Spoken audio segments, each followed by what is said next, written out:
राधे राधे, जय श्री कृष्णा। नमस्कार सभी को। आपके अपने YouTube चैनल में आप सभी का बहुत बहुत स्वागत है। तो फ्रेंड्स, आज हम लेकर आए हैं साइकोलॉजी की क्लास। इसमें आज का हमारा जो टॉपिक है ये है व्यक्तित्व, यानी कि पर्सनैलिटी। कुछ क्वेश्चन लेकर आए हैं आपके लिए, जो कि आज की जो छोटी सी क्लास रहेगी और बहुत ही महत्वपूर्ण क्वेश्चन है। तो जिससे कि आपका जो टॉपिक है ना व्यक्तित्व, वो अच्छे से क्लियर हो जाएगा। तो क्वेश्चन को कीजिएगा आप।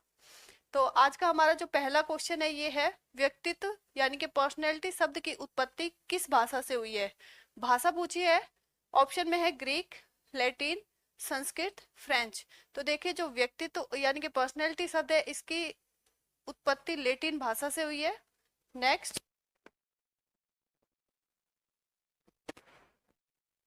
पर्सोना शब्द का अर्थ क्या है। ऑप्शन में है व्यवहार, मुखौटा, बुद्धि, चरित्र। तो देखिए, ये जो पर्सोना शब्द है ये किस भाषा का शब्द है, लेटिन भाषा का शब्द है। और इसका अर्थ होता है मुखौटा। क्या होता है इसका अर्थ, मुखौटा। जो अभिनेता यूज करते हैं, अभिनेता यूज करते हैं वो ही मुखौटा। तो पर्सोना शब्द का अर्थ क्या हो गया, मुखौटा। आंसर रहेगा बी। नेक्स्ट, व्यक्तित्व के मनोविश्लेषणात्मक सिद्धांत के प्रवर्तक कौन है। कौन से सिद्धांत के, मनोविश्लेषणात्मक सिद्धांत। ऑप्शन में है स्किनर, सिगमंड फ्रॉइड, ऑलपोर्ट, पियाजे। तो देखिए, ये जो मनोविश्लेषणात्मक सिद्धांत है ये दिया था,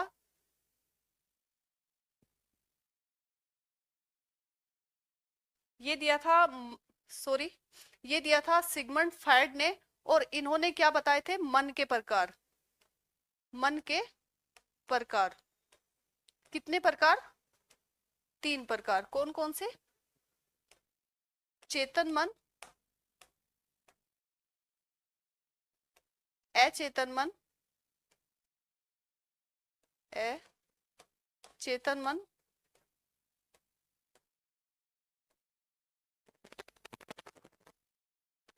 चेतन मन।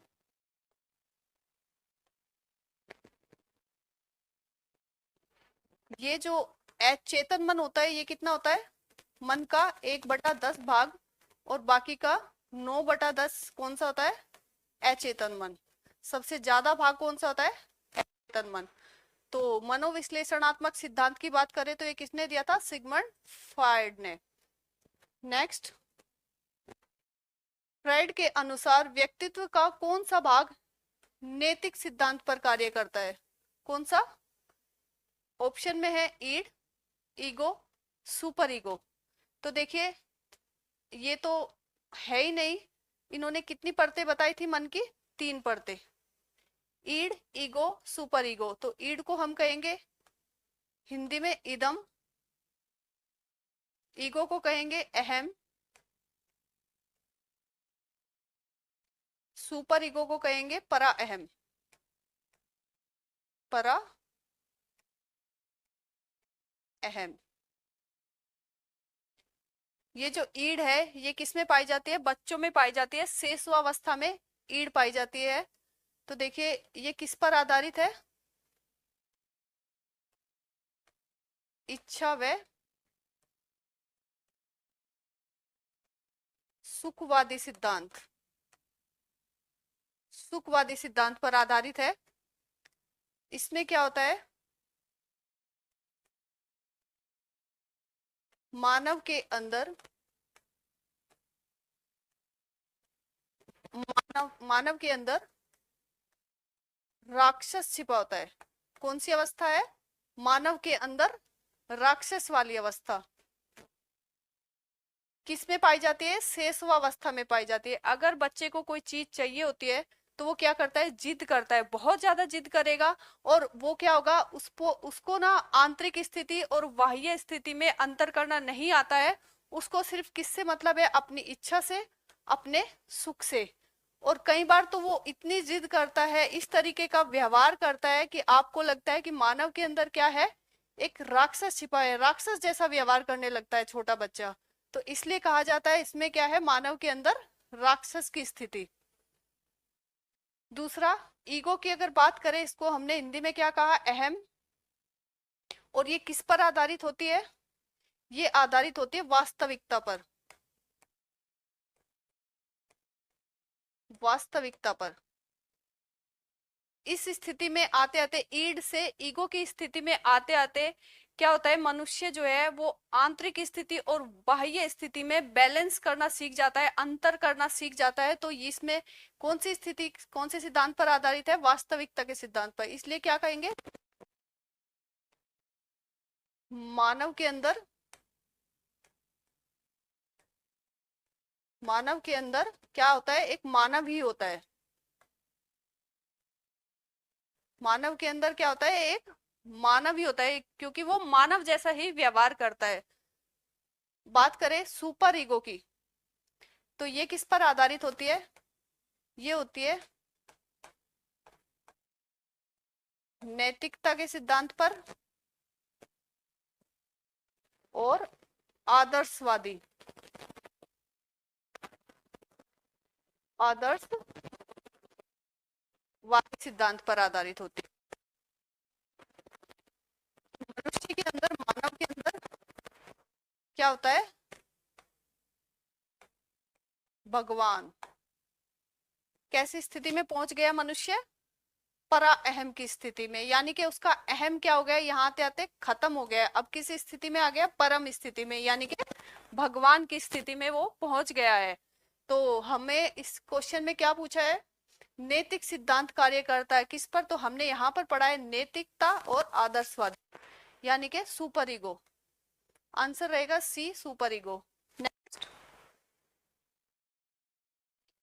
व्यक्तित्व का कौन सा भाग सुख सिद्धांत पर करता है। अभी हमने पढ़ा है ईड के बारे में, ईगो के बारे में और सुपर ईगो के बारे में। कितनी परतें इन्होंने बताई थी, सिगमंड फ्रायड ने 3 परतें। तो सेल्फ तो कट कर देंगे। तो हमने क्या पढ़ा था, सुखवादी सिद्धांत और इच्छावादी सिद्धांत किस पर आधारित है, ईड पर, यानी कि इदम। आंसर रहेगा सी। नेक्स्ट, ईगो का कार्य क्या है, ईगो का कार्य क्या है। आंसर हमारे पास है नैतिक नियंत्रण करना, इच्छाओं की पूर्ति करना। इच्छाओं की पूर्ति किसका कार्य है, ईड का। वास्तविकता के अनुसार संतुलन बनाना, दंड देना। नैतिक नियंत्रण नहीं, यहाँ पर क्या है, वास्तविकता के अनुसार संतुलन बनाना। जब एक व्यक्ति ईड से ईगो की स्थिति तक पहुंच जाता है, ईगो की स्थिति में होती है अहम की स्थिति, अहम की स्थिति में होता है एक व्यक्ति, तो वो क्या करना सीख जाता है, बैलेंस बनाना सीख जाता है, संतुलन बनाना सीख जाता है, वास्तविकता के अनुसार संतुलन बनाना सीख जाता है। किसमें, आंतरिक और बाह्य स्थिति में जो है अंतर और संतुलन बनाना सीख जाता है। तो आंसर रहेगा सी। नेक्स्ट, निम्न में से कौन सा व्यक्तित्व मापन का प्रक्षेपी परीक्षण पूछा है। प्रक्षेपी परीक्षण, तो ऑप्शन हमारे पास है आईक्यू टेस्ट, उपलब्धि परीक्षण, रोशार्क परीक्षण, अभिक्षमता परीक्षण। तो देखिए आईक्यू टेस्ट तो बुद्धि परीक्षण है, उपलब्धि परीक्षण नहीं, अभिक्षमता परीक्षण नहीं। तो प्रक्षेपी परीक्षण किसका, व्यक्तित्व मापन का, कौन सा हो जाएगा, रोशार्क परीक्षण। इनका पूरा नाम है हरमन। हरमन, कई जगह पर आपको खाली रोशा देखने को मिलेगा, हरमन रोशा। और इन्होंने क्या किया था, 10 कार्डों का यूज किया था इसमें। कितने कार्ड, 10 कार्ड, जिसमें से इन्होंने 5 कार्ड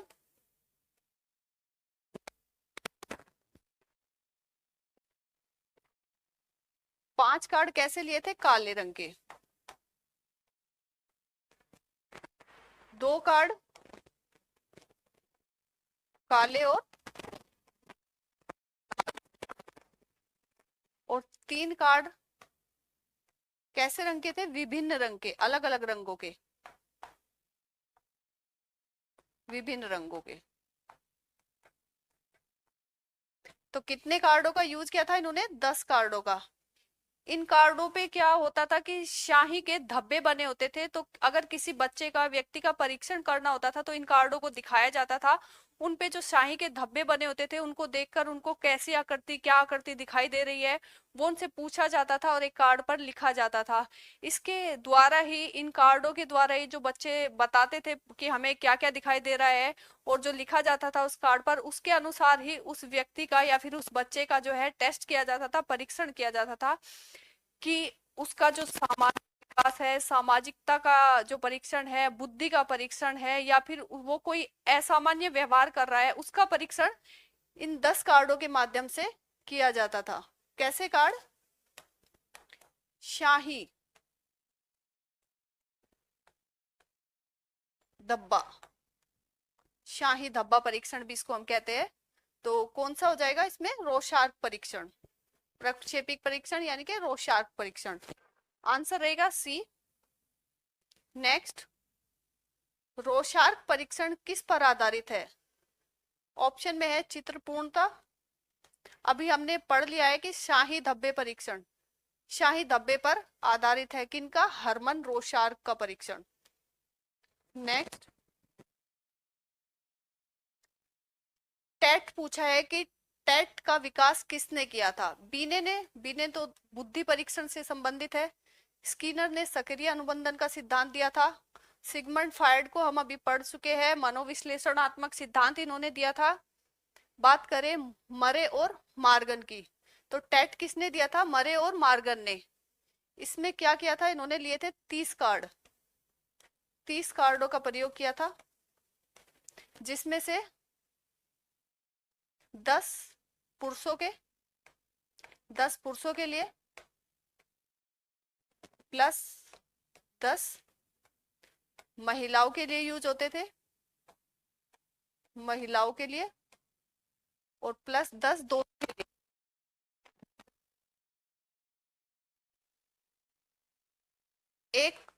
एक अन्य कार्ड होता था। तो 10 पुरुषों के, 10 महिलाओं के और 10 इन दोनों के में यूज होते थे, और एक अन्य होता था। तो अगर किसी पुरुष का परीक्षण करना हो तो 10 ये लेंगे और 10 दोनों वाले लेंगे, प्लस और एक अन्य कार्ड लेंगे। तो कितने कार्ड हो गए? 21 कार्ड। इसी तरीके से महिला का करना होता था तो 10 ये महिलाओं वाले लेंगे, 10 ये अन्य वाले लेंगे और एक ये वाला लेंगे। तो कितने? 21। तो महिला और पुरुषों के परीक्षण में 21-21 कार्डों का यूज होता था। और कितने टोटल लिए थे इन्होंने? 30 और एक अन्य कार्ड। ठीक है, तो टेट का किसने किया था? मरे और मार्गन ने। आंसर रहेगा ए। व्यक्तित्व का गुण सिद्धांत किससे संबंधित है? सिगमंड फ्रायड को अभी पढ़ चुके हैं, मनोविश्लेषणात्मक सिद्धांत इन्होंने दिया था। पावलोव का दिया था प्राचीन अनुबंधन का सिद्धांत। सक्रिय अनुबंधन का सिद्धांत स्किनर ने दिया था। तो गुण का सिद्धांत किसने दिया था? व्यक्तित्व के ओलपोर्ट ने। इन्होंने 5 मुख्य गुण बताए थे, 5 मुख्य गुण। और वो कौन से थे? एक था बुद्धि, दूसरा स्वभाव,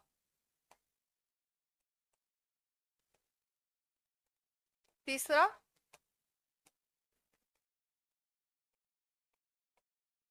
गतिशीलता,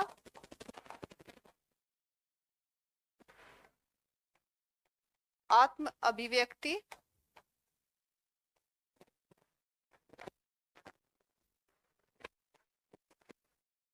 और पांचवा था सामाजिकता।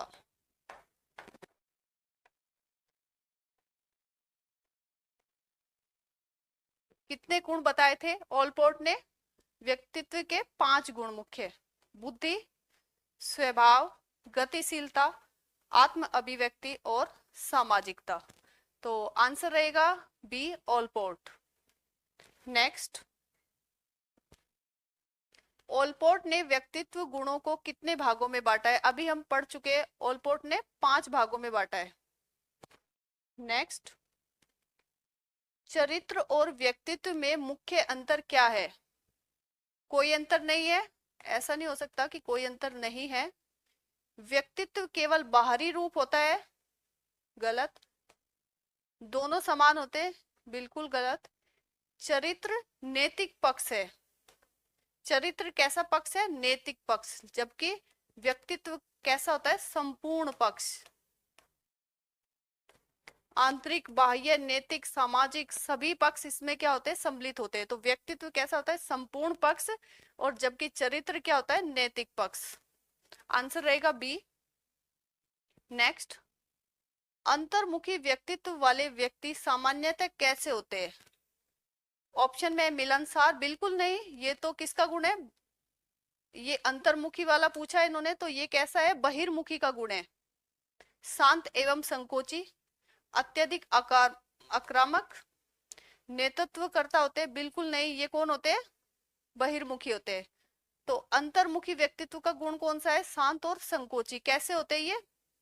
कम बोलने वाले, कम बोलना इनको पसंद होता है,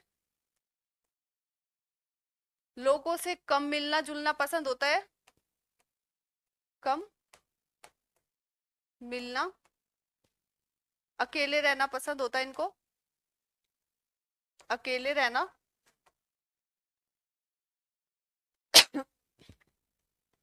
पुस्तकें पढ़ना, पुस्तकें पढ़ना। तो आंसर हमारा सही रहेगा बी, शांत एवं संकोची। नेक्स्ट, बहिर्मुखी व्यक्ति की प्रमुख विशेषता क्या है? अकेला पसंद करते हैं, बिल्कुल नहीं, ये कैसा होता है? अंतर्मुखी व्यक्ति की ये क्या है? गुण है। कम बोलना, ये किसका है? अंतर्मुखी का। सामाजिक एवं मिलनसार होते हैं, बिल्कुल। जो बहिर्मुखी व्यक्ति है ये कैसे होते हैं? बहिर्मुखी व्यक्ति कैसे होते हैं? सामाजिक होते हैं और मिलनसार होते हैं। क्या करते हैं? बहुत ज्यादा बोलते हैं, बहुत बोलते हैं, बहुत बोलना पसंद होता है, लोगों से मिलना पसंद होता है, मिलना पसंद होता है। साथ में क्या करते हैं? नेतृत्व करना पसंद होता है, नेतृत्व पसंद होता है। तो ये बहिर्मुखी की विशेषता क्या है? सामाजिक और मिलनसार। अत्यधिक चिंतित रहना, ये किसका गुण होता है? अंतर्मुखी का। तो आंसर रहेगा सी, सामाजिक एवं मिलनसार होना। नेक्स्ट, व्यक्तित्व विकास में सबसे महत्वपूर्ण भूमिका किसकी मानी जाती है? ऑप्शन हमारे पास है वंशानुक्रम एवं वातावरण दोनों की, केवल वंशानुक्रम की, केवल नहीं, केवल वातावरण की, केवल वातावरण नहीं, केवल शिक्षा की नहीं। तो किसकी होती है? वंशानुक्रम, वंशानुक्रम गुणा वातावरण, दोनों की महत्वपूर्ण भूमिका होती है। किसमें? व्यक्तित्व विकास में। किसकी? वंशानुक्रम और वातावरण की भूमिका। तो आंसर रहेगा ए। केटल ने व्यक्तित्व को मापने हेतु कौन सा परीक्षण विकसित किया था? किसकी बात कर रहे हैं? केटल की। ऑप्शन है 16 पीएफ, आईक्यू टेस्ट, टेट या फिर कैट। तो देखिए टेट की बात कर चुके हैं, आईक्यू टेस्ट बुद्धि का। तो क्या दिया था ना? व्यक्तित्व मापन का पूछा है, तो इन्होंने दी थी 16 पीएफ, यानी कि 16 पर्सनैलिटी फैक्टर इन्होंने बताए थे। किसने? केटल ने। तो आंसर रहेगा ए। सेल्फ कॉन्सेप्ट का संबंध किससे है? स्वयं के प्रति धारणा, बुद्धि, स्मृति, प्रेरणा। तो देखिए प्रेरणा नहीं होगी, स्मृति नहीं होगी, बुद्धि नहीं होगी, सेल्फ यानी कि स्वयं के प्रति धारणा, सेल्फ कॉन्सेप्ट, स्वयं के प्रति धारणा। आंसर रहेगा ए। निम्न में से कौन सा व्यक्तित्व का प्रकार नहीं है? अभी हमने पढ़ा है अंतर्मुखी, बहिर्मुखी, इन दोनों के बाद जो आया वो है उभयमुखी, और ये जो दे रखा है हमें संवेदनशीलता, इस प्रकार का कोई व्यक्तित्व का प्रकार नहीं होता है। तो आंसर क्या रहेगा? डी। नहीं पूछा है इसमें, तो आंसर रहेगा डी। कौन सा व्यक्तित्व का प्रकार नहीं है? संवेदनशीलता व्यक्तित्व का प्रकार नहीं है। नेक्स्ट, जुंग ने व्यक्तित्व को मुख्यतः कितने प्रकारों में बांटा है? जुंग ने व्यक्तित्व को मुख्यतः कितने प्रकारों में बांटा है? ऑप्शन हमारे पास है 2, 3, 4, 5। तो देखिए आंसर रहेगा 2। कौन कौन से प्रकार? एक था अंतर्मुखी और एक था